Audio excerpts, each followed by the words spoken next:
so that would be your entry, and we'd have our stop just below the zone, right? So notice how I'm interested in trading at the zone. So I'm interested in price action at the zone, right? So let's continue just to move this on a little bit, right? It's a big thing. So I'm not interested in waiting for a market structure shift. If you wait for a market structure shift with a fair value gap, you'll either miss the entry, you'll mistime the entry, or you will lose because you haven't really validated your entry. You're going to get one of those three things in the long term.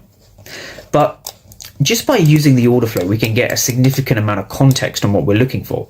So this is what I want to now zoom into, right? So this here is the price action at key levels, right? So 225 for 103, all right? Then we see 106 for 12, right? And then we break above the zone, right? So candle by candle, I am observing the order flow in real time. So a couple of rules about my entry.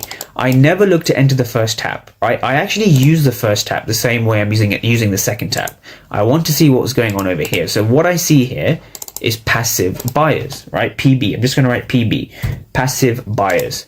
Now in this region, let's look at the lower region, right? 106 for 12, 313 for 83, 280 for 170. We see a significantly more amount of aggressive sellers than aggressive buyers. The bid is a lot greater than the ask. The left number is bigger than the right number. There are more aggressive sellers than aggressive buyers. But despite that, this level, we don't break below this level on 2 attempts, right? We had 2 attempts and we break above the initial candle. So what I like to do is I like to have a break line.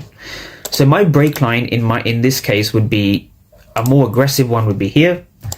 Or if you really want, you can have it here, which is, I guess, kind of like a market structure shift. So there's nothing wrong with using fair value gaps and market structure shifts, but you need to give them context.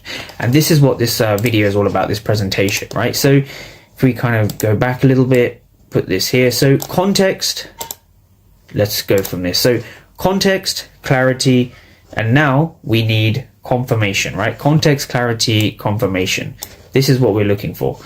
So why is it that the market moves up in the first place, right? What's going on here?